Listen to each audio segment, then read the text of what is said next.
তারানাথ তান্ত্রিক অর্থাৎ তারানাথ চক্রবর্তী তার দুই অভিন্ন হৃদয় বন্ধুকে শোনালেন আরেকটি নতুন অভিজ্ঞতার কথা। এই নিয়েই এবারে আমাদের তারানাথ তান্ত্রিক ফ্যান ফিকশন তারানাথ ও গুপ্ত কক্ষের আত্মা। মৌমিতা মুখার্জির কলমে এবারে আমাদের এই তারানাথ তান্ত্রিক ফ্যান ফিকশন। গল্পের সূত্রধার হিসেবে রইলাম আমি মৌমিতা। শুনে নেব মৌমিতা মুখার্জির কলমে তারানাথ তান্ত্রিক ফ্যান ফিকশন তারানাথ ও গুপ্ত কক্ষের আত্মা।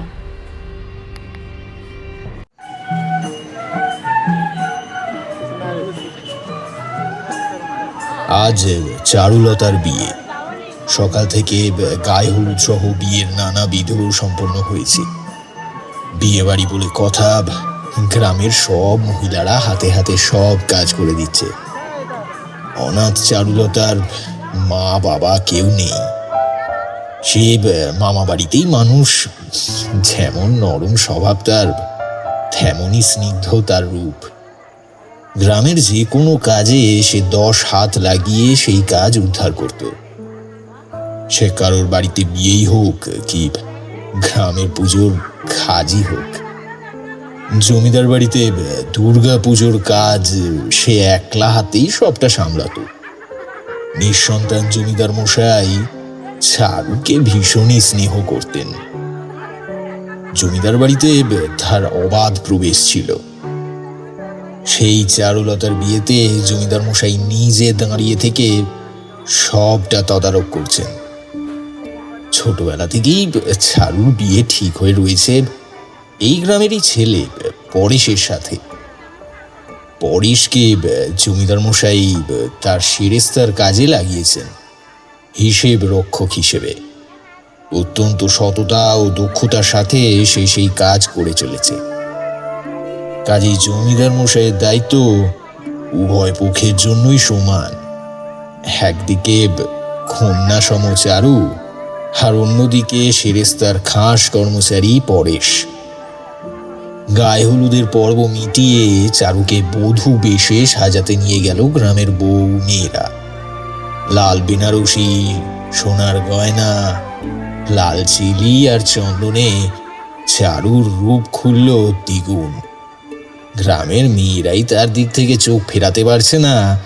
তো পরেশের যে কি হবে তাই নিয়েই তারা হাসাহাসি করতে করতে বর এসেছে রব উঠল। উলু দিতে দিতে বরবরণ দেখতে চলে যায় সবাই। লাজুক মুখে মাথা নিচু করে বধূ বেশে চারু বসে থাকে একলা ঘরে।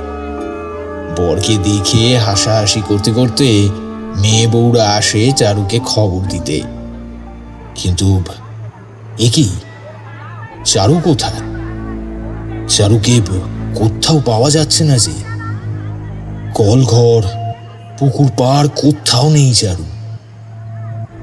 জমিদার মশাই গ্রামের দিকে দিকে পেয়াদা পাঠালেন, কিন্তু না, চারুকে কোথাও পাওয়া গেল না। মেয়েটা যেন একেবারে কর্পূরের মতন উবে গেছে। গ্রামে কারা রটিয়ে দিল যে চারুকে নাকি তারা কোনো পর পুরুষ মানুষের সাথে নদীর ঘাটে গিয়ে নৌকোতে উঠতে দেখেছে। নৌকা নাকি আগের থেকেই দাঁড় করানো ছিল। প্রথমে নাকি তারা বুঝতে পারেনি অন্ধকারে যে ওটাই চারু ছিল। এখন চারুকে না পাওয়া যেতে তারা বুঝেছে ওটাই চারু। কোনো গোপন প্রেমিকের হাত ধরে চারু গ্রাম ছেড়েছে। সবাই এই কথাটা বিশ্বাস করলেও বিশ্বাস করল না কেবল দুজন মানুষ, জমিদার মশাই আর পরেশ। তারপর থেকে পরেশ আর শিরেস্তায় যেত না। পাগলের মতন রাস্তায় রাস্তায় ঘুরত আর নদীর পাড়ে গিয়ে চারুর নাম ধরে চিৎকার করত। এমনি করে কেটে গেল বছর 10। চারু আর ফিরল না। তাও জমিদার মশাই হাল ছাড়েননি। শহরের দিকে দিকে খোঁজ চালিয়ে যাচ্ছেন তখনও। জমিদার গিন্নি চারুকে পছন্দ করতেন না কোনোদিনও।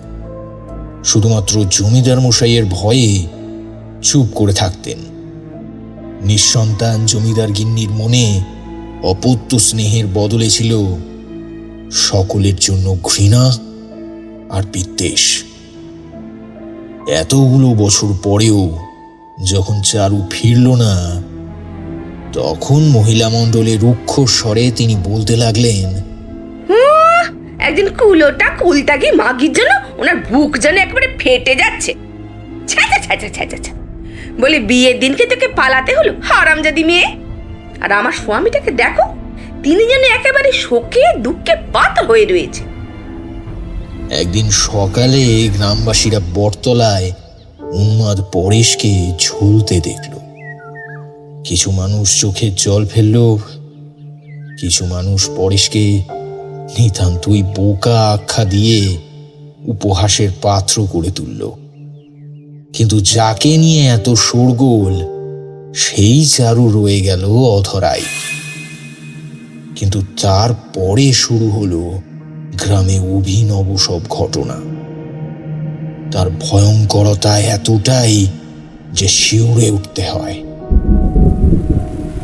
এই অবধি বলে তারানাথ তান্ত্রিক থামলেন। আজ আমি আর কিশোরী তারানাথের কাছে আবদার করেছিলাম এমন কিছু ঘটনার কথা আমাদের শোনাতে, যার মধ্যে অতিলৌকিক ব্যাপারের সাথে যেন একটা রহস্য ব্যাপার থাকে।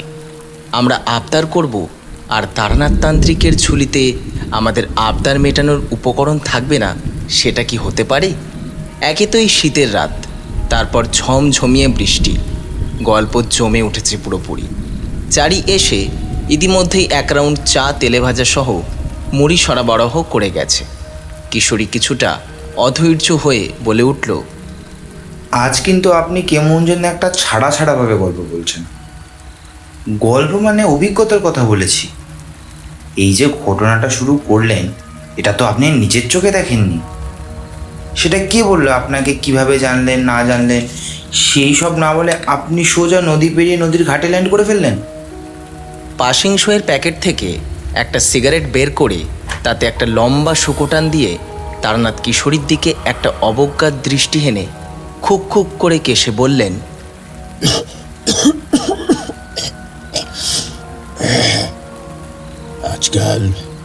আজকাল তোমার মুখের ভাষাতে কিঞ্চিত পরিবর্তন হয়েছে দেখতে পাচ্ছি। এখনকার বখাটে ছেলেদের মতন কথা বলতে শিখেছ। যাই হোক, যা বলছিলাম, সেবারে আমি বেরিয়েছিলাম গঙ্গাসাগরে যাব বলে। গঙ্গাসাগরের মাহাত্ম্য তোমরা জানোই। মকর সংক্রান্তিতে কত উচ্চ মার্গের সাধুদের সমাগম হয় সেখানে, তা কারোর অজানা নয়। এখনকার মতন তো তখন রেলগাড়ি ছিল না যে শোঁ করে পৌঁছে যাব। কিছুটা পথ পায়ে হেঁটে, কিছুটা গরুর গাড়িতে, এভাবেই তখন চলতে হতো। অর্ধেক রাস্তাতে গিয়ে পৌঁছেছি, সেই সময় দেখলাম একটা খালি গরুর গাড়ি সেই দিকেই যাচ্ছে। এখনকার মতন অত মানুষ তখন স্বার্থপর হীনমন্য ছিল না। আমাকে দেখে সেই গাড়িওয়ালা দাঁড়ালো, মুখ বাড়িয়ে বলল, ঠাকুর মশাই, কোন দিকে যাচ্ছেন গো? এই তো সাগরে যাচ্ছি। আজ তো আর পৌঁছতে পারবো না, দেখি কত দূর অব্দি যেতে পারি। রাতটা নয় কোনো গাছের নিচে কাটিয়ে দেবো, তারপর ভোর হলে হেঁটে ঠিক পৌঁছে যাবো সাগর। এই আব্দুল মিয়া থাকতে আপনি পায়ে হেঁটে হেঁটে যাবেন কেন গো? উঠে আসেন ঠাকুর মশাই। আমি ম্যাথস, তা ঠিক, আপনার হয়তো আপত্তি থাকতে পারে। আরে না না আব্দুল ভাই, জাত নিয়ে কোনো ছুতমার্গ নেই আমার। তোমার ধমনীতেও যে রক্ত বইছে, আমার শিরাতেও তাই। আমি তোমার গাড়িতে বসতেই পারি, তবে এই শীতে মিঠে রোদ গায়ে মেখে হাঁটতে কিন্তু মন্দ লাগছে না। আজ তো আপনি সেখানে পৌঁছতে পারবেন না। আমার কথা শুনুন, গাড়িতে উঠুন। আজ আমাদের গ্রামের জমিদার বাড়িতে অতিথি হয়ে থাকুন, কাল ভোরে বেরিয়ে যাবেন খুন। আমাদের জমিদার মশাইয়ের মতন মানুষ হয় না গো। আপনাকে মাথায় করে রাখবেন, আজকাল তো আমাদের গ্রামে সেরকম কেউ আসে না। বেশ, তবে তাই হোক, চলো তাহলে। কিন্তু জমিদার মশাইকে বিব্রত করতে মন চায় না গো। হাট হাট হাট, হেই, হাট হাট হাট হাট। ও নিয়ে আপনি ভাববেন না ঠাকুর মশাই, বললাম না জমিদার মশাই আমাদের দেবতা গো। কিছু দূর গাড়ি এগোতে দেখলাম বেশ কিছু মানুষ দুটো গরুর গাড়ি চেপে কোথাও যাচ্ছে। তাতে একটা অল্প বয়সী মেয়েও আছে। আবার কিছু দূর এগোতেই দেখি সেই একই ব্যাপার। কৌতূহল বশত আব্দুলকে জিজ্ঞেস করলাম, আচ্ছা আব্দুল, এরকম দলে দলে লোক গরুর গাড়ি চেপে কোথায় যাচ্ছে? এ তো সাগরের উল্টো দিকে যাচ্ছে। দেখে তো মনে হচ্ছে বিয়ে বাড়ির দল। কিন্তু এখন তো পৌষ মাস, বিয়ের তারিখ তো নেই। আর পরশু হলো সংক্রান্তি, তারপরে মাঘ মাস পড়বে, আর বিয়ের তারিখ তখন থেকেই শুরু হবে। আপনি ঠিকই বলেছেন ঠাকুর মশাই, ওরা বিয়ে বাড়িরই লোক বটে। মাঘ মাসের 1 তারিখে বিয়ে দিতে নিয়ে যাচ্ছে অন্য গ্রামে। আমাদের গ্রামে তো আর বিয়ের কাজ হয় না। মানে তোমাদের গ্রামে বিয়ের কাজ কেন হয় না? সে অনেক বৃত্তান্ত ঠাকুর মশাই। আমাদের গ্রামে বিয়ে হলে কোনেটি যে পরাণ হারবে গো বেঘরে। আচ্ছা, কি ব্যাপার একটু খুলে বলো তো। বড্ড দুঃখের কথা গো ঠাকুর মশাই। পরেশের ভূত কারোর বিয়ে হতে দেয় না। কোনো মেয়ে বিয়ের জন্য সেজে তৈরি হলেই তাকে ঘাড় মোটকে মেরে ফেলে। আরে এরকম ভাবে না, পুরোটা খুলে বলো আমাকে।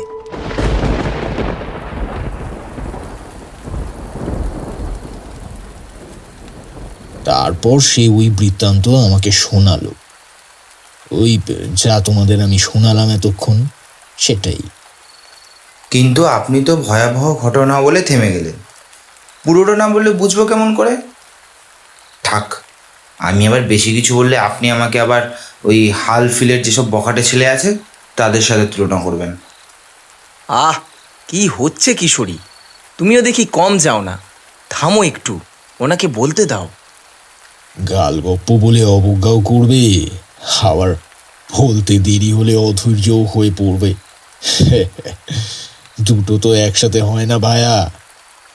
যাক, আমাকে যা শোনালো আব্দুল তা হলো, পরেশের মৃত্যুর পরে 1 মাস গ্রামে কিচ্ছু হয়নি। কিন্তু তারপরে গ্রামের নায়েব মশাইয়ের মেয়ের বিয়ে ঠিক হয়। বিয়ের দিন সন্ধেবেলা বউ যখন বেনারসি আর চন্দনে সেজেছে আর বর এসেছে, সবাই দৌড়ে দেখতে গেছে। বিয়ের কোণে তখন ঘরে একলা ছিল।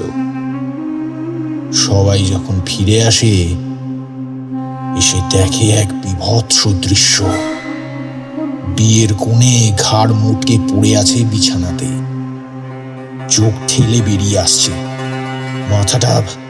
মাথাটা ধরে কেউ পুরো ঘুরিয়ে দিয়েছে।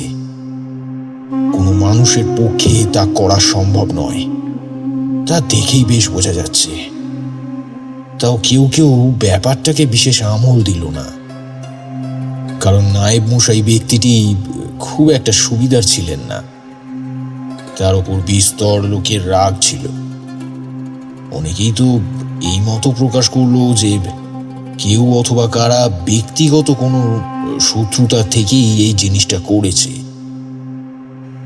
কিন্তু তারপরেও যখন আরো 2-3টি ঘরে একই জিনিস হলো, বিয়ের দিন সন্ধেবেলা বিয়ের কোণে ঘাড় মুটকে পড়ে আছে, তারপর পুরো গ্রামের লোক তটস্থ হয়ে পড়ল। তারা এই বিশ্বাস করলো যে পরেশ যেহেতু বিয়ে করতে এসেও বিয়ে করতে পারেনি, অপঘাতে সে মরেছে, তাই তার অতৃপ্ত আত্মা এই কাজ করছে। গ্রামে 2-1 তান্ত্রিক আনা হলেও কোনো ফল হলো না। উল্টে কয়েকজন তান্ত্রিককেও ওইভাবে ঘাড় মটকানো অবস্থাতেই পাওয়া গেল। তারপর থেকে ওই গ্রামে আর কারোর বিয়ে দেওয়া হয় না। অন্য গ্রামে এসে মেয়েদের বিয়ে দেওয়া হয়। আচ্ছা, পরেশের রাগ শুধু মেয়েদের উপরেই কেন? কারণ তার প্রেমিকা তাকে ঠুকিয়ে অন্য কারোর হাত ধরেছিল বলে তাই? কার রাগ, কার উপরে রাগ, কি কারণে রাগ, তা জানতে হলে যে পুরো ঘটনাটা ধৈর্য রেখে শুনতে হবে ভায়া। এত অধৈর্য হলে তো চলবে না। রোশো কিশোরী, রোশো, ওনাকে বলতে দাও। তুমি একটু শান্ত হয়ে বসো দেখি। তারানাথ হাতের সিগারেটটা শেষ করে সামনে রাখা নারকোলের মালাতে ঠেসে দিয়ে চারির আনা চায় লম্বা একটা চুমুক দিয়ে আবার বলতে শুরু করলেন।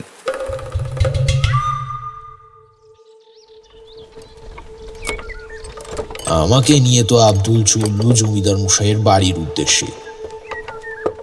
আমার হাজার বারণ সে শুনল না। গ্রামে ঢোকার পরের থেকেই বাতাসে অদ্ভুত একটা আষ্টে গন্ধ পাচ্ছিলাম আমি। আর তোমরা জানো যে এইরকম গন্ধ মানেই সেখানে কোনো অশরীরীর উপস্থিতি আছে। জমিদার বাড়িতে পা রাখার সাথে সাথেই মনে হলো একটা দমকা বাতাস আমার মুখে এসে ঝাপটা দিল। সেই বাতাস আমার বড্ড চেনা। কেউ যেন চাইছে না আমি এই বাড়িতে প্রবেশ করি, কিন্তু সেই শক্তি হার মেনে যাচ্ছে আমার গলার সেই গুরুদেবের দেওয়া রক্ষা কবচের জন্য। আব্দুল ভিতরের বাড়িতে খবর পাঠাতেই কিছুক্ষণের মধ্যেই জমিদার মশাই ও গিন্নিমা এসে গেলেন। জমিদার মশাইকে দেখে নিজের থেকেই শ্রদ্ধা ভক্তিতে মাথা নত হয়ে আসে। যেমনই সুঠম চেহারা, তেমনই মায়া জড়ানো দুটো চোখ। কিন্তু গিন্নিমার মুখের আদলে একটা রুক্ষ ভাব রয়েছে। তিনি আমাকে দেখে যে খুব খুশি হয়েছেন এমনটা বোধ করলাম না। জমিদার মশাই এগিয়ে এসে বললেন, আসুন ঠাকুর মশাই, আসুন, আপনি ভিতরে আসুন। আপনি আমাদের অতিথি হয়েছেন এ তো ভাবাই যায় না। আসলে অতিথি সেবার বড় একটা সুযোগ তো আমরা পাই না। জমিদার মশাই, আমার নাম তারানাথ চকর্তি। গঙ্গাসাগরে যাচ্ছিলাম আমি, পথে আব্দুলের সাথে দেখা, আর ওই এখানে নিয়ে আসলো। আগে কথা, উনি তো আসতেই চাইছিলেন না, আমি জোর করে নিয়ে এলুম। বলুম আমাদের কথা বাবা তুলনা হয় না, আপনি গাছতলায় থাকবেন কেন? আমাদের কথা বাবা থাকতে একরকম জোর করে নিয়ে এলুম কথা বাবা। বেশ করেছো আব্দুল, যাও নায়েব মশাইয়ের থেকে একটা টাকা আর সিধে নিয়ে যাও। গিন্নি, যাও ঠাকুর মশাইয়ের আপ্যায়নের ব্যবস্থা করো, উনি পরিশ্রান্ত। সে নয় যাচ্ছি, ঠাকুর মশাই যখন এইছেন থাকুন তাহলে। আব্দুল, তোমার নাকি মেয়ের বিয়ে থা দেবে বলে সম্বন্ধ খুঁজছো? তা তোমার মেয়ের যা রূপ, ছেলে পেলে হয়। আর গিন্নি, তুমি ভিতরে যাও, তোমার মুখের দেখছি কোনো আগল নেই। আব্দুল, তুমি ভেবো না, নিশ্চয়ই তোমার মেয়ের ভালো বিয়ে হবে। বিয়ে ঠিক হলে আমার থেকে এসে কিছু টাকা নিয়ে যেও। আগে কথা বাবা, আমি তাহলে আজ যাই। আসুন ঠাকুর মশাই, ভিতরে চলুন। নায়েব মশাই, নায়েব মশাই। আগে কথা বাবা। আব্দুলকে একটা টাকা আর সিধে দেওয়ার ব্যবস্থা করুন। আর আজ ইনি আমাদের অতিথি, ঠাকুর মশাইয়ের নাম তারানাথ চক্রবর্তী। তারানাথ চক্রবর্তী মানে আপনি কি রণদাচরণে সেই ব্রহ্ম পিশাচের হাত থেকে রক্ষাকর্তা? আগে আমি সেই তারানাথ চকর্তি, কিন্তু আপনি রণদাচরণকে চিনলেন কি করে? রণদাচরণ তো আমার শ্যালক, ওর মুখে আপনার কথা অনেক শুনেছি।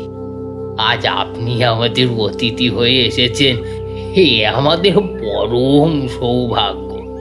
কর্তা বাবা, উনি হলেন তারানাথ তান্ত্রিক। ওনার অনেক ক্ষমতা, উনি মধুসুন্দরী দেবীর আশীর্বাদ স্পুষ্ট। আমাদের এ বিপদ থেকে যদি কেউ বাঁচাতে পারে তাহলে সে উনি। কি বলছেন ঠাকুর মশাই? কিন্তু বড্ড ভয় যে, ওনাকে আমি অতিথি হিসাবে এখানে আমন্ত্রণ জানিয়েছি, যদি ওনার সে কোনো রকম ক্ষতি হয়, তাহলে যে আমার আত্মহন ছাড়া আর কোনো উপায় থাকবে না। ছি ছি ছি ছি, এ আপনি কি বলছেন জমিদার মশাই? আমি আব্দুলের কাছে শুনেছি সবটা, আর এই গ্রামে পা দিয়েই বুঝেছি যে এই গ্রামকে ঘিরে কোনো কালো ছায়া রয়েছে। কিন্তু আশ্চর্যের বিষয় হলো, তার থেকেও বড় অনিষ্টের ছায়া আমি এই জমিদার বাড়িতেই দেখতে পাচ্ছি। আমি সেরকম বড় সিদ্ধ কোনো তান্ত্রিক নই। মধুসুন্দরী দেবীর কৃপাতে আর গুরুদেবের আশীর্বাদে কিছুটা তন্ত্রবিদ্যার জ্ঞান অর্জন করেছি, এইটুকুই মাত্র। আমার শিক্ষা গ্রহণ এখনো সম্পূর্ণ হয়নি। ভালো গুরুর খোঁজে আমি এখানে সেখানে এখনো দৌড়ে বেড়াচ্ছি। আমার দ্বারা যদি কোনো উপকার হয়, আমি তো তাহলে নিজেকে খুব ধন্য মনে করব। আমার একমাত্র কন্যাটিকে আমি হারিয়েছি। এই গ্রামে কোনো বিবাহ হয় না, শুভ কাজ হয় না। এরকম করে কতদিন চলবে কর্তা বাবা? আর আমার স্থির বিশ্বাস, সেই পিশাচ পরেশ ঠাকুরের কোনো ক্ষতি সাধন করতে পারবে না। আমাদের গ্রামকে এই বিপদ থেকে উদ্ধার করতে পারলে একমাত্র ইনিই পারেন। বেশ, আপনারা যা ভালো বুঝবেন। আমার এমন সোনার গ্রাম, আমার সন্তান তুল্য প্রজাদের জীবন তছনছ হয়ে যাচ্ছে। আমি সহ্য করতে পারছি না, বড্ড অসহায় বোধ করছি আমি।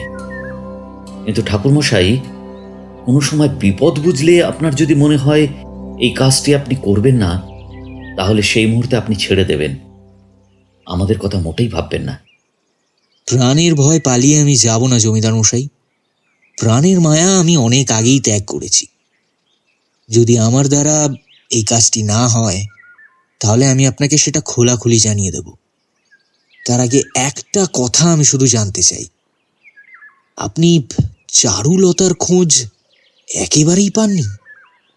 না ঠাকুরমশাই, সে যে কেন এরকম করলো তা আজও আমার অজানা। পরেশের প্রাণটা বেঘরে চলে গেল। কেন আবার করলো? বলি, কুলটা দুশ্চরিত্র মেয়ে মানুষের স্বভাবই যে ওই রকম। ওই জন্যই তো আমাকে কোনো কালে পছন্দ করতুম নি। তা সত্যি কথা বললে তো আমি খারাপ। তা তোমাকে কতবার না মানা করেছি, বলি পায়ের জুতো মাথায় তুলোনি গো, মাথায় তুলোনি। আমাকে ভুল বুঝে আসলে চিরটা কাল। দেখো এখন আবার কার সাথে ডলানি করছে কে জানে। ওইসব মেয়ে মানুষের কি আর একটা পুরুষে কুলায়? আমাদেরকে চমকে দিয়ে গিন্নিমা কোথা থেকে আচমকা এসে এইসব কথা বলতে লাগলেন। তাকে থামিয়ে দিয়ে জমিদার মশাই বললেন, থামো তুমি। সে ওরকম আচরণ করলেও আমি তো তাকে কন্যারূপেই স্নেহ করতাম। আজও তাই করি, ভবিষ্যতেও তাই করব। শুধু তার কাছে আমার কিছু প্রশ্ন আছে। জানি না সেই প্রশ্ন কখনো কোনোদিন করা হয়ে উঠবে কিনা। থাক ওসব কথা। তুমি ঠাকুরমশাইয়ের থাকবার বন্দোবস্ত করেছো তো? বলি ডাকতেই তো এসেছিলুম গা, তা এসে দেখলাম ওই কুলটা মাগে শোকো গাতে চলছে। বলি তাই এই মুখটা আমায় খুলতে হলো। আসুন দেখি ঠাকুরমশাই, আসুন আমার সাথে আসুন। এই দোতলার ঘরে আপনার থাকার বন্দোবস্ত আমি করে দিয়েছি। আচ্ছা, তাকে নদী পার হতে কে কে দেখেছিলেন? মানে তাদের সঠিকভাবে জিজ্ঞাসাবাদ করেছিলেন আপনারা? অনেকেই দেখেছিল, তা অনেকের কথা না হয় বাদই দিলুম। এই যে নায়েব মশাই সম্মুখে দাঁড়িয়ে আছেন, তিনিও তো স্বচক্ষে দেখেছিলেন যে পর পুরুষের হাত ধরে কোণে সাজে নদী পেরোতে। সুদন না, তারে সুদালে তো পারে। নায়েব মশাই, আপনি নিজে তাকে দেখেছিলেন? কোনো ভুল হয়নি তো আপনার? ভুল কি করে হবে ঠাকুর মশাই? সেই ছোটবেলা থেকে চারুকে দেখছি। সেই দিন নদীর পথে আমাদের কিছু পাট আসবার কথা ছিল, সেটা নিতেই মুনিশদের সাথে নদীর পাড়ে গেছিলাম। আমি তো আর একলা নয়, আমার সাথে আরো 2-3 জন ছিল, তারাও দেখেছে তাকে। আপনি তাকে ডাকেননি? বাধাও দেননি? কারণ আপনি তো জানতেন যে পরেশের সাথে তার বিবাহ সেদিন। ডেকেছিলাম আমি, কিন্তু সে আমার দিকে রাগ রাগ চোখে তাকিয়ে সেই ছেলেটির হাত ধরে নৌকাতে উঠে গেল। সবই আমার কপাল। কপালকে দোষ দিওনি গো, কপালকে দোষ দিওনি। অনেকবার সাবধান করেছিলাম আমি। তা যাক, এসব কথা এখন পরে হবে। এখন ভেতর দিকে চলো, দেখিনি ভিতরে চল। সেই তো ছি ছি, পথশ্রমে ক্লান্ত আপনি ঠাকুরমশাই। চলুন চলুন।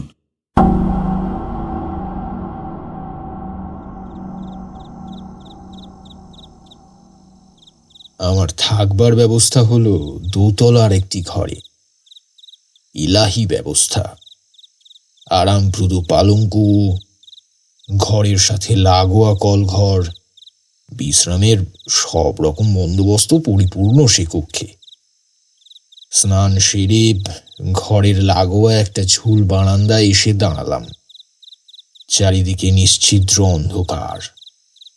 ঝিঁঝি পোকার ডাকে কান পাতা দায়। সেসব ছাপিয়ে হঠাৎ কানে আসলো দুটো কণ্ঠস্বর। কান পেতে শুনতে চেষ্টা করলাম। জমিদার মশাই আর গিন্নিমা চাপা স্বরে উত্তেজিত ভাবে কথা বলছেন। তা এখন আবার তান্ত্রিককে ঠাঁই দেওয়ার কি দরকার ছিল? উনি পারবেন এসব ঠিক করতে? তা বয়সও তো বেশি নয়। ঘাগু তান্ত্রিকেরাই পারলে না, আর এ পারবে? আর তারপর যদি হিতে বিপরীত ঘটে, তখন ঠেলা সামলাবে কে বলো দেখি? হিতে বিপরীত আর কি ঘটবে? ওমা, যদি ভুল কিছু করে ফেলে আর আমাদের প্রাণটা চলে যায় তখন? তার থেকে এই তো ভালো চলছিল বাবু, এই তো ভালো চলছিল। ভালো চলছে সবকিছু। গ্রামের মেয়েগুলোকে অন্য গ্রামে নিয়ে গিয়ে বিয়ে দিতে নিঃস্ব হয়ে যাচ্ছে আমার প্রজারা। এটাকে তুমি ভালো বলছো? বলি ওই হাড় হাবাতের দলের মেয়ের বিয়ে দেওয়ারই বা তো শখ কিসের? মেয়ের বিয়ে দিয়েই বা কি উদ্ধার করবে? সে যাই হোক, তুমি এই তান্ত্রিককে কালকেই মানে বিদায় করো বাপু, মানে বিদায় করো। উনি নিজের থেকে না যেতে চাইলে ব্রাহ্মণ মানুষকে কখনোই আমি চলে যাওয়ার কথা বলতে পারবো না। তাছাড়া নায়েব মশাই ওনার গুণের কথা জানেন। যদি কোনো অনর্থ ঘটে আমি কিন্তু কাউকে ছাড়বুনি। আমি কয়ে গেলাম। হ্যাঁ, জানি কারোর কথায় আড়ি পাতা পাপ, কিন্তু এই কথাগুলো না শুনে পারলাম না। এসব শুনে মনটা কেমন যেন তিক্ততায় ভরে গেল। এর আগে যেখানেই গেছি গৃহকর্তা মাথায় করে রেখেছিলেন আমাকে, কিন্তু এখানে গিন্নিমার কথায় বিষণ্ণতাতে ভরে উঠেছিল মনটা। একজন চাকর আসলো রাতের খাবারের জন্য ডাকতে। তাকে বলে দিলাম রাতে আমি খই দুধ ছাড়া আর কিচ্ছু খাবো না। ওনাদের আতিথেয়তায় কবজি ডুবিয়ে খাওয়ার প্রবৃত্তি হচ্ছিল না আমার। কিন্তু জমিদার মশাই তো কটুভাষী নন। আপনার কথা মতন উনি তো ভীষণ মিষ্টভাষী, অমায়িক এবং প্রজাবৎসল। তা ঠিক, কিন্তু তাও মনটা তিক্ততায় আর বিষণ্ণতায় ভরে উঠেছিল। ঠিক করলাম কাল ভোরেই জমিদার মশাইকে বলে ওখান থেকে সাগরে প্রস্থান করব। তাছাড়া এখানে থাকলে আমার সাগরের সংক্রান্তি স্নান অসম্পূর্ণ থেকে যাবে। সামান্য খই দুধ খেয়ে বাতি নিভিয়ে শুয়ে পড়লাম। রাত তখন দ্বীপ্রহর হবে, কেমন একটা অস্বস্তি হচ্ছিল শরীরে। মনে হচ্ছিল কেউ যেন আমার দিকে স্থির দৃষ্টিতে তাকিয়ে আছে। এই ঘরে অন্য কারোর উপস্থিতি আমি বেশ টের পাচ্ছিলাম। এপাশ ওপাশ করতে করতে একটা প্রবল ঠান্ডা বাতাসে শরীর জুড়ে কাঁপুনির সঞ্চার হলো। বুঝতে পারছিলাম না এই ঠান্ডা বাতাস কোথা থেকে আসছে। ঠিক এমনি সময় চোখ গেল ঝুল বারান্দার দিকে। কে কে ওখানে দাঁড়িয়ে? আমি তো ঝুল বারান্দার দরজায় খিল দিয়েই তারপরেই শুয়েছিলাম, কিন্তু কিন্তু ওখানে ওটা কে দাঁড়িয়ে? একটা নারী মূর্তি মনে হচ্ছে। গলার তাবিজটিকে মুঠো করে ধরে বীজ মন্ত্র জপতে জপতে সেই নারী মূর্তিটির দিকে এগিয়ে গেলাম। যে দৃশ্য দেখলাম, ওফ! কি দেখলেন? আরে থামলেন কেন?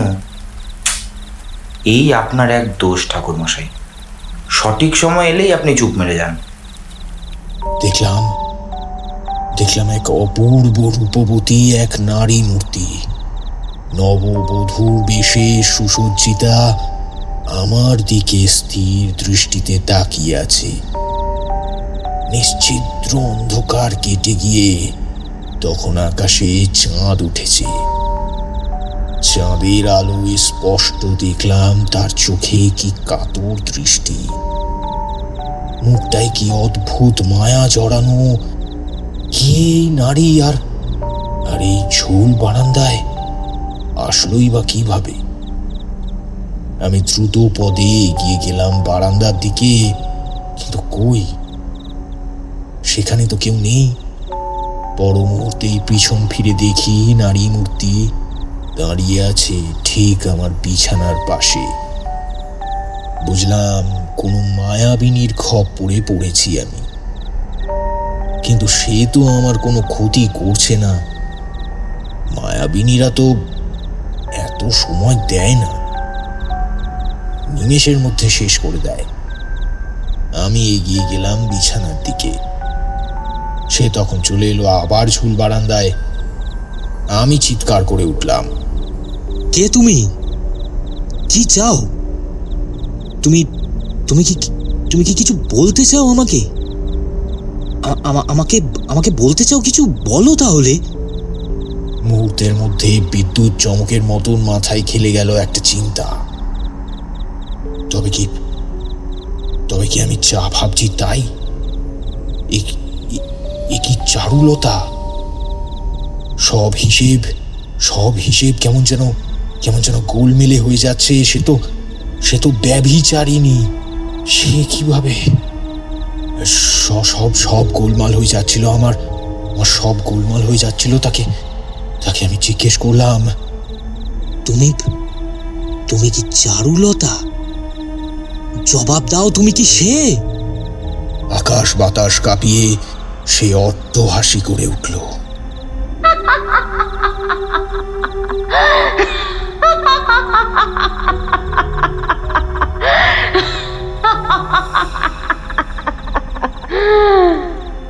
তুমি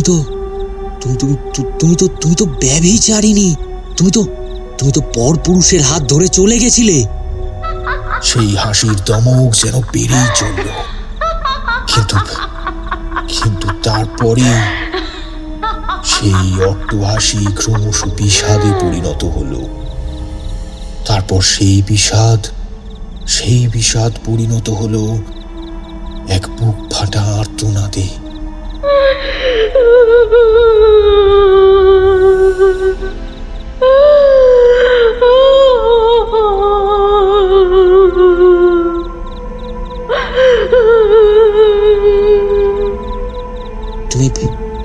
তুমি কি আমাকে কিছু বলতে চাও?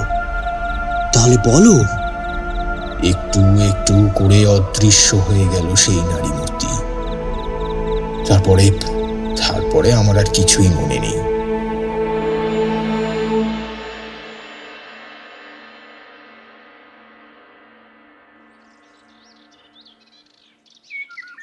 জমিদার মশাইয়ের গলার আওয়াজে আমার ঘুম ভাঙল। তখন বেশ বেলা হয়ে গিয়েছে। ঠাকুরমশাই শুনতে পাচ্ছেন? আপনি ঠিক আছেন? হ্যাঁ হ্যাঁ জমিদার মশাই, আমি ঠিক আছি। অনেকটা বেলা হয়ে গেল।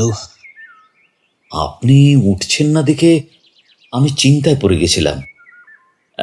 ঠিক আছে, আপনি হাত মুখ ধুয়ে নিচে আসুন, প্রাতরাশের ব্যবস্থা করা হয়েছে। আগের দিন রাত অবধি আমি ঠিক করেছিলাম যে আমি আজ সাগরে চলে যাব, কিন্তু কাল রাতে ঘটে যাওয়া ঘটনার পরে আর ফিরে যাওয়ার কোনো প্রশ্নই ওঠে না। ঠিক করলাম এই ঘটনার শেষ দেখে তবে আমি ছাড়ব। তবে একটা জিনিস বেশ বুঝেছিলাম আমি, যে কাল রাতে দেখা সেই নারী মূর্তিটি চারুলতারই, সে কোথাও যায়নি। যাই হোক, আমি হাত মুখ ধুয়ে নিচে গেলাম। দেখলাম জমিদার মশাই, নায়েব মশাই সবাই সেখানে রয়েছেন। প্রাতরাশ পর্ব মেটাবার পর আমি বললাম,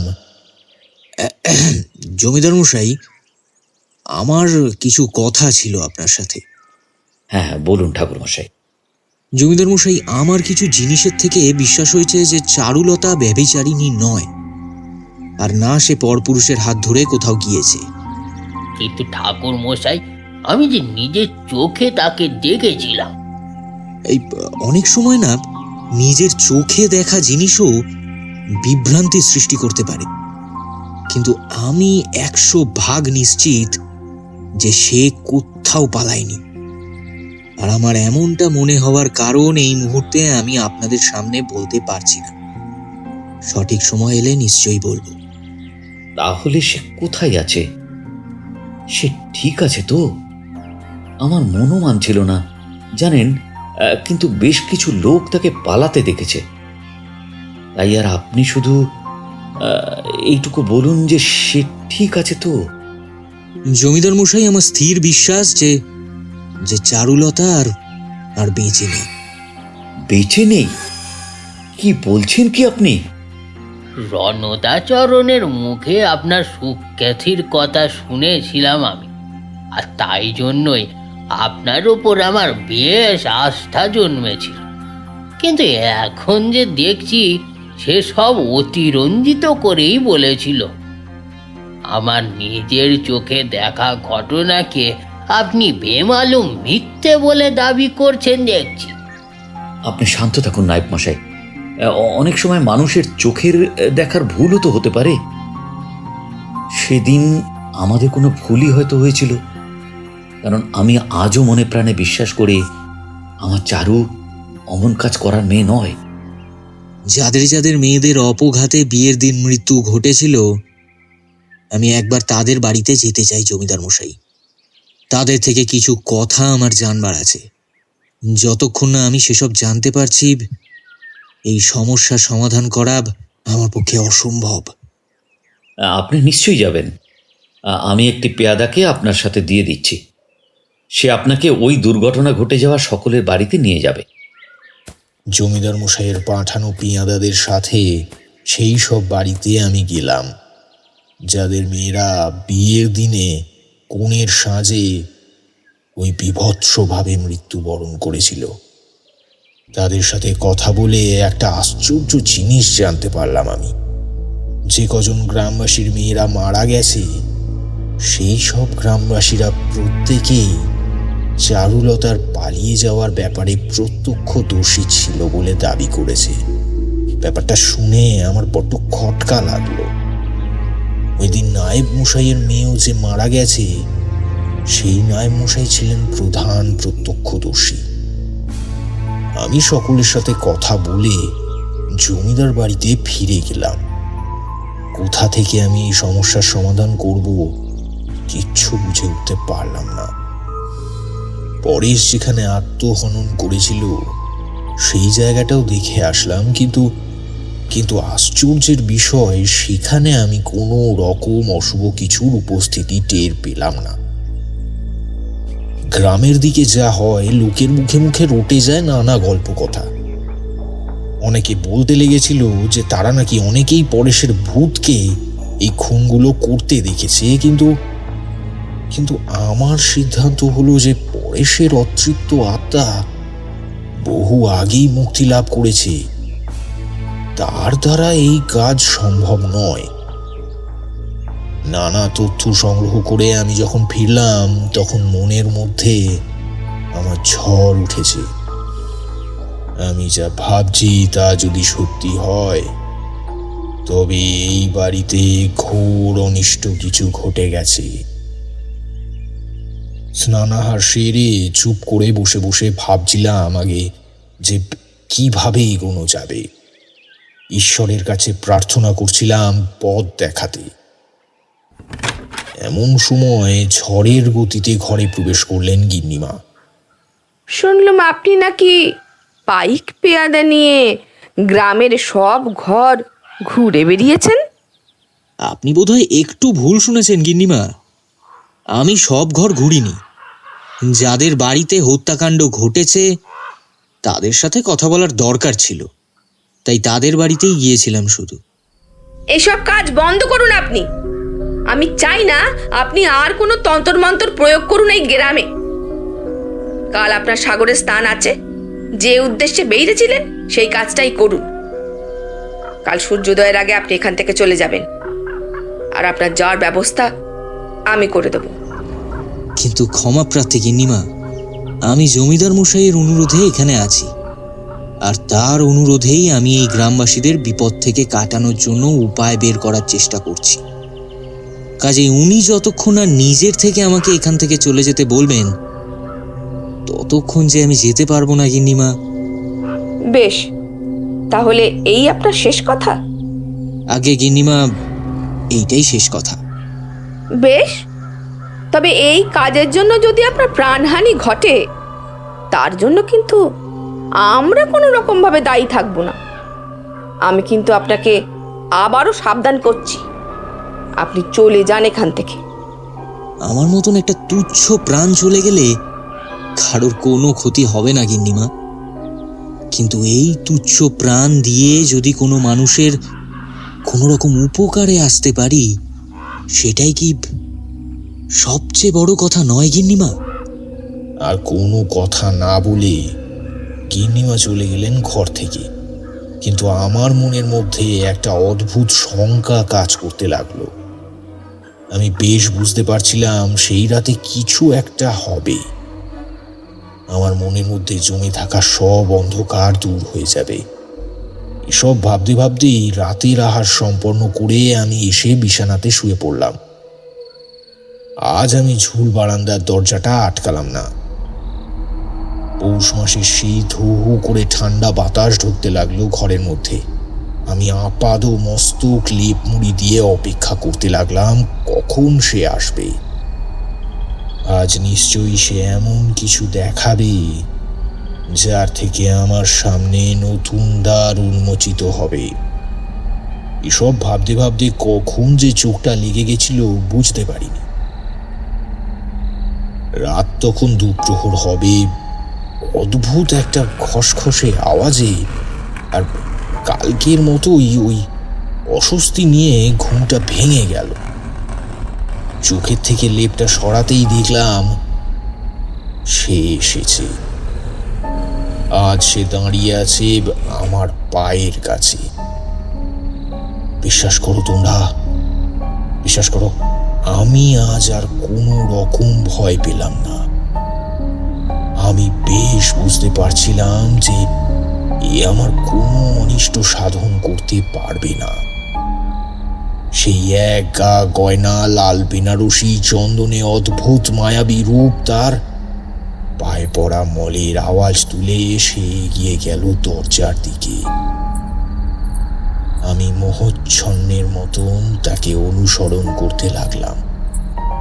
পায়ের মলে ছমছম আওয়াজ করতে করতে সে চলতে লাগলো, আর সামনে আমি তাকে অনুসরণ করতে লাগলাম।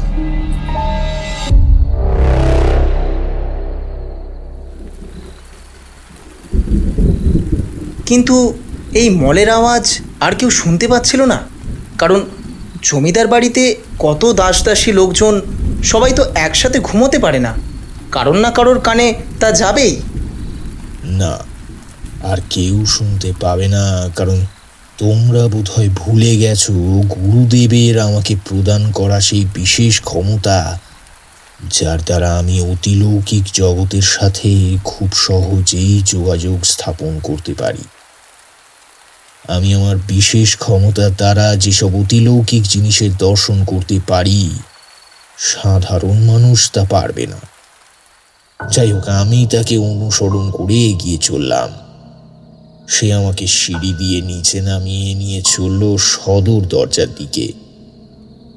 সেই সদর দরজার কাছে প্রহরীরা প্রহরারত। তাদের পেরিয়ে যাব কিভাবে সব ভাবতে ভাবতেই দেখি তারা ঘুমে একেবারে কাঁদা। সেই নারী সদর দরজার কাছে দাঁড়াতেই দরজা গেল খুলে। সে আমাকে নিয়ে চলল নাট মন্দিরের দিকে। নাট মন্দিরের দালানে প্রবেশ করে সে এগিয়ে চলল মন্দির সংলগ্ন একটা ছোট্ট ঘরের দিকে। সেই ঘরের মধ্যে ঢুকে একটি দেওয়ালের মধ্যে সে অদৃশ্য হয়ে গেল। আমি আর তাকে দেখতে পেলাম না। সেই ঘরের প্রতিটি দেওয়াল হাতড়াতে লাগলাম পাগলের মতন। দেওয়ালে কিল চড় মারতে লাগলাম, কিন্তু কিছুতেই সেই রহস্যের কিনারা আমি করতে পারলাম না। তারপরে একটা সময় আমার চোখের সামনে কেমন অন্ধকার ঘনিয়ে এলো। আর কিচ্ছু মনে করতে পারলাম না।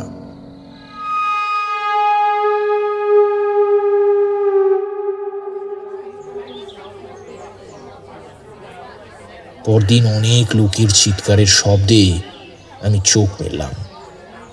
সবার আওয়াজ ছাপিয়ে কানে আসছিল জমিদার মশাইয়ের গলা। এই তো ঠাকুরমশাই চোখ মেলেছেন। ঠাকুরমশাই, আপনি নাট মন্দিরে কি করছিলেন?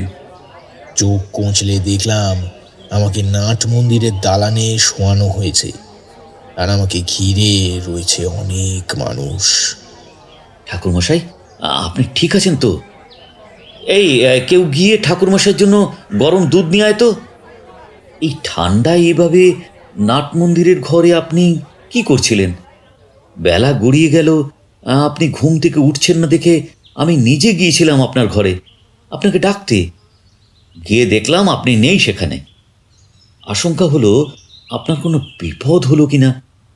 চারিদিকে লোক পাঠালাম আপনাকে খোঁজ করার জন্য। তারপর পুরোহিত মশাই এসে নাট মন্দিরে আপনাকে এভাবে পড়ে থাকতে দেখে আমাকে গিয়ে খবর দেয়। কি হয়েছিল ঠাকুরমশাই রাতে? জমিদার মশাই, আপনাকে কিছু জিজ্ঞেস করার আছে আমার, কিন্তু একান্তে সেই কথা হবে, অন্য কারোর উপস্থিতি কাম্য নয়। বেশ, তাই হবে। আপনার ঘরে চলুন, সেখানেই না হয় কথা হবে। তার আগে আপনি একটু গরম দুধ খেয়ে নিন। সুস্থ বোধ করছেন তো? আহা, আমি একদম ঠিক আছি, আমার জন্য ভাববেন না।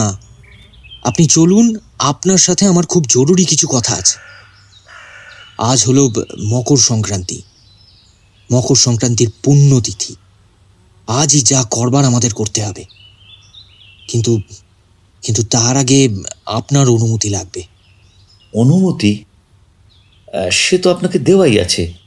বেশ বেশ, চলুন আপনি। আমি জমিদার মশাইয়ের সাথে নিজের ঘরে প্রবেশ করলাম। ঘরে ঢুকে ঘরের অবস্থা দেখে আমার মনে হলো কাল রাতে ঘরের মধ্যে থেকে আমার বেরিয়ে আসবার পরে অন্য কোনো ব্যক্তি ঘরে ঢুকে আমার সন্ধান করেছে, আর তার যে খুব একটা মহৎ উদ্দেশ্য ছিল না তা বলাই বাহুল্য। আর সে কোনো পিশাচ বা আত্মা নয়, সে নিতান্তই মানুষ। চোখ বন্ধ করে আমার একজনের মুখই চোখে ভেসে উঠল। আমি সেসব ব্যাপারে কোনো কথা না বলে সোজাসুজি জমিদার মশাইকে বললাম, জমিদার মশাই, আপনাকে আগেই বলেছিলাম যে চারুলতা আর বেঁচে নেই, আর আজ বলছি তার মৃতদেহ, যদিও সেটা এখন কঙ্কালে পরিণত হয়েছে, কিন্তু সেটি এই জমিদার বাড়িরই কোনো গুপ্ত কক্ষে রাখা আছে। এসব কি বলছেন আপনি? চারুলতার দেহ এই বাড়ির গুপ্ত কক্ষে? কিন্তু সেরকম কোনো গুপ্ত কক্ষের কথা তো আমার জানা নেই। থাকতেই হবে জমিদার মশাই, থাকতেই হবে। চারুলতার আত্মাকে যতক্ষণ না সেখান থেকে মুক্তি করছি, আর আসল সত্যি যতক্ষণ না সবার সামনে জানাতে পারছি, ততক্ষণ সেই প্রলয় ঘটিয়েই যাবে। কিন্তু কিন্তু একটু ভেবে দেখুন, সে সেই সব মানুষেরই ক্ষতি করছে যারা যারা তার বিরুদ্ধে মিথ্যে সাক্ষ্য দিয়েছিল, অর্থাৎ অর্থাৎ যারা তাকে পালাতে দেখেছে এই মিথ্যে অপবাদ রটিয়েছিল। আর যতক্ষণ না এদেরকে সে পুরোপুরি ধ্বংস করতে পারছে, ততক্ষণ তার অতৃপ্ত আত্মা শান্তি পাবে না জমিদার মশাই, শান্তি পাবে না। কিন্তু আমি যে কিছুই বুঝতে পারছি না, তাকে এইভাবে কে হত্যা করলো, আর কেনই বা তার নামে এরকম নোংরা মিথ্যে অপবাদ দিল? সেই ব্যাপারে কিছু আলোকপাত করতে পারেন ঠাকুর মশাই? আমি কিছু জিনিস অনুমান করেছি জমিদার মশাই, আর অনুমানের ওপর ভিত্তি করে কোনো কিছু বলাটাই ঠিক হবে না। আর একটা কথা, আপনার কাছে আমার একটা বিশেষ অনুমতি নেওয়ার আছে। অনুমতি? নিশ্চয়ই নিশ্চয়ই, বলুন আপনি কি অনুমতি চান?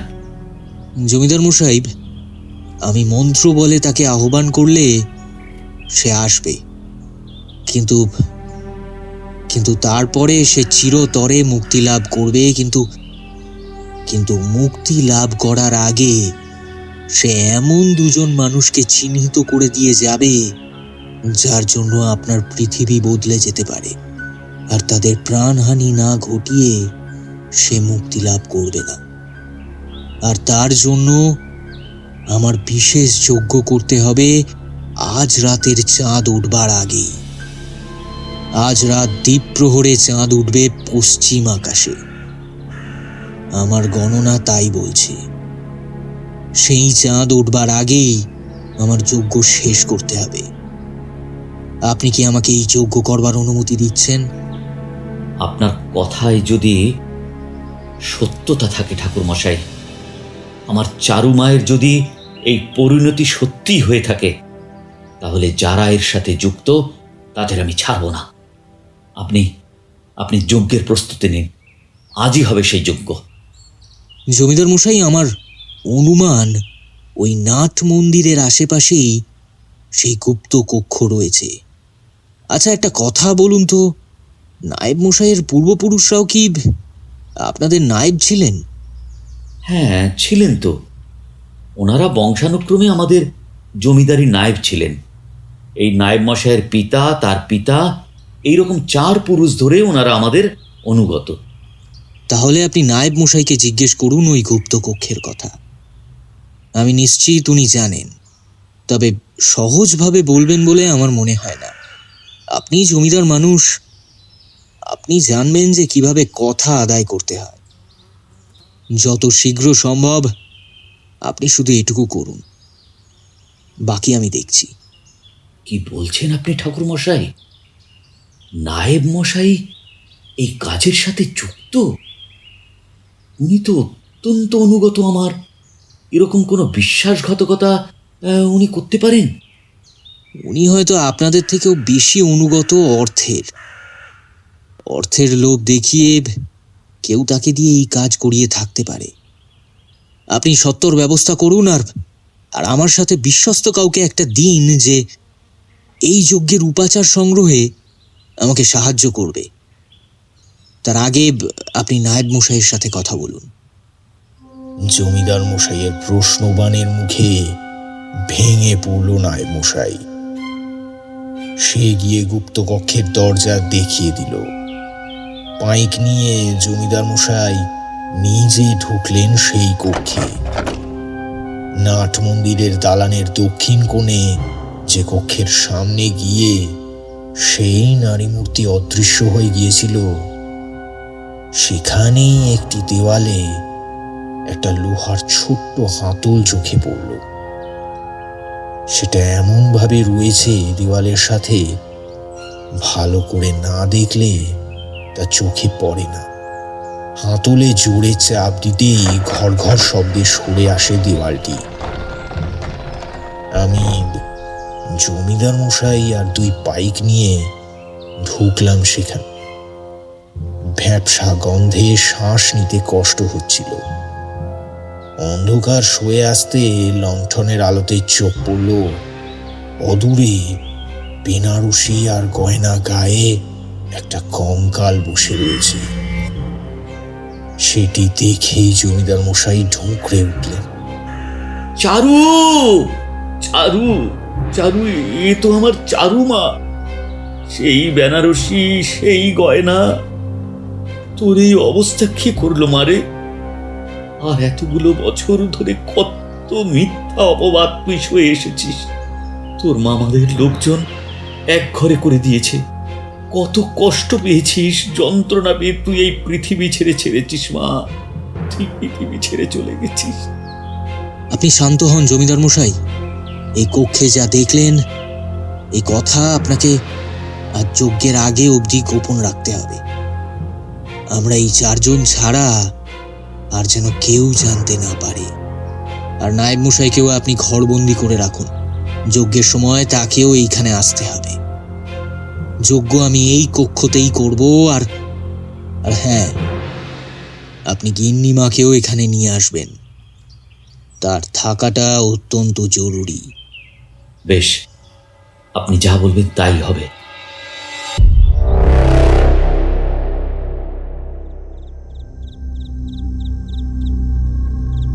সেই জায়গা পরিষ্কার করে চারুলতার কঙ্কালটিকে একটি সাদা কাপড়ের উপর শয়ন করিয়ে গাত্র বন্ধন করে আমি শুরু করলাম ঘট স্থাপন। নরকপালে রাখা কারণ একটু একটু করে ঢালতে লাগলাম কঙ্কালটির মুখের মধ্যে। এর মধ্যেই সেখানে উপস্থিত হলেন সস্ত্রীক জমিদার মশাই, নায়েব মশাই আর গুটিকতক পেয়াদা। এসব দেখে গিন্নিমা চিৎকার করে উঠলেন। এ কি, এসব কি হচ্ছে কি এখানে? বন্ধ করো, বন্ধ করো বলছি, এখনই বন্ধ করো সব। আপনি শান্ত হন গিন্নিমা। যা হচ্ছে এই গ্রামের মঙ্গলের জন্যই হচ্ছে। আমাকে আমার কাজটা করতে দিন। আপনি অশান্ত হলে আমার মনোসংযোগে কিন্তু ব্যাঘাত ঘটবে। আমার চারুমা চলে গেছে এভাবে। তোমরা সবাই মিলে তাকে বদনাম করেছো। এখন যদি ঠাকুর মশাইয়ের কাজে বিঘ্ন ঘটাও, তাহলে জেনে রাখো আমার চেয়ে খারাপ কেউ হবে না। আমি চোখ বন্ধ করে মনোসংযোগ করার চেষ্টা করলাম। মুখে পড়তে লাগলাম মন্ত্র। ভুলে গেলাম ইহ জগৎ। অন্তর্দৃষ্টি চলে গেল বেশ কিছু বছর আগে। বিয়ের মণ্ডপ কোণের সাজে বসে আছে এক তরুণী। তাকে ঘিরে গ্রামের মেয়ে বউরা হাসাহাসি করতে করতে চলে গেল বর দেখতে। এ কি, এ কারা ঢুকছে? মুখে কাপড় বাঁধা একটা লোক তুলে নিয়ে গেল সেই তরুণীটিকে। তারপর তাকে নিয়ে আসলো এই নাট মন্দিরে। কাকে দেখছি? কাকে দেখছি আমি? নায়েব মশাইয়ের সাথে দাঁড়িয়ে আছেন গিন্নিমা স্বয়ং। তরুণীটিকে এই অন্ধকার কক্ষে ঢুকিয়ে দরজা বন্ধ করে দেওয়া হলো। সে আর্তনাদ চাপা পড়ে গেল এই অন্ধকার কক্ষের অন্দরে। এ কি দেখলাম আমি? গিন্নিমা। চোখ খুলে আমি সোজা গিন্নিমার দিকে তাকালাম। আমার দৃষ্টি দেখে উনি বুঝে গেলেন যে আমি জানতে পেরেছি সবটা। তারপরে সেই কঙ্কালটির মুখে আমি অগ্নি সংযোগ করলাম। তার মুখে গুজে দিলাম পোড়া শোল মাছ আর কারণ ঢালতে লাগলাম তার মুখে। আর চোখ বন্ধ করে আহ্বান করতে লাগলাম তাকে।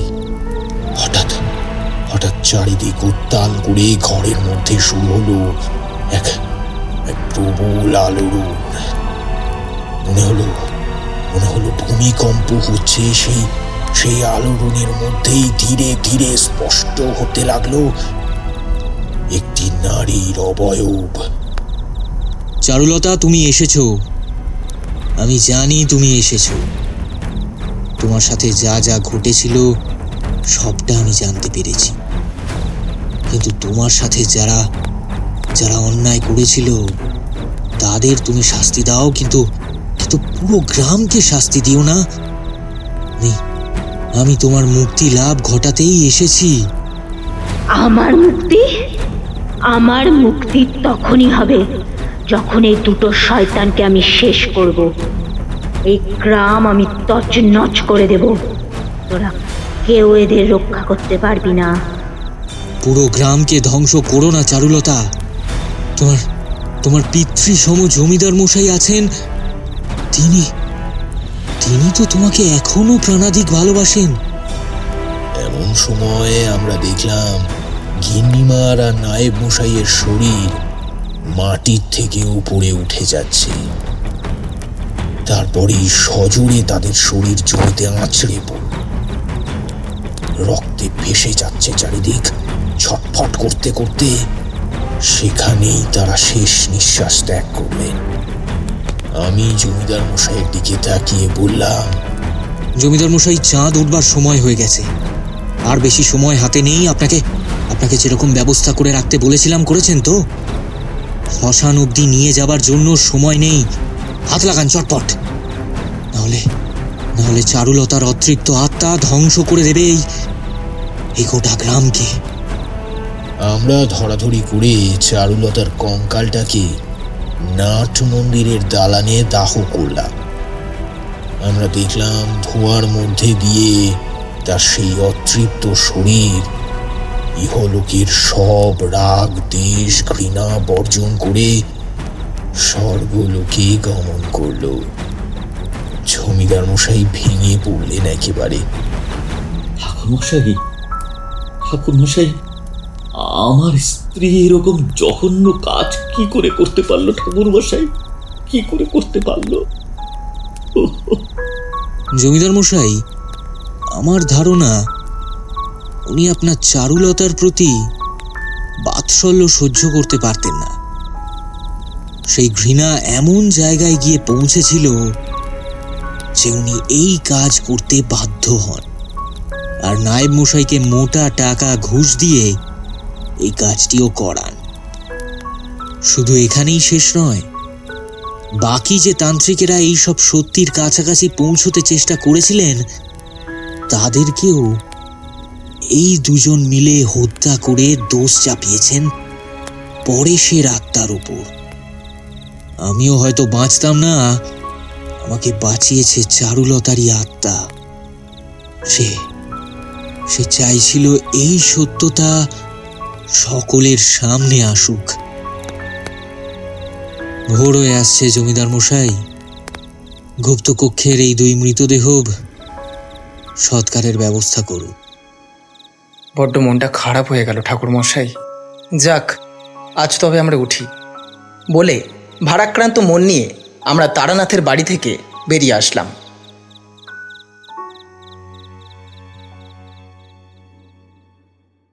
এতক্ষণ তোমরা শুনলে মৌমিতা মুখার্জির কলমে তারানাথ তান্ত্রিক ফ্যান ফিকশন তারানাথ ও গুপ্তকক্ষের আত্মা।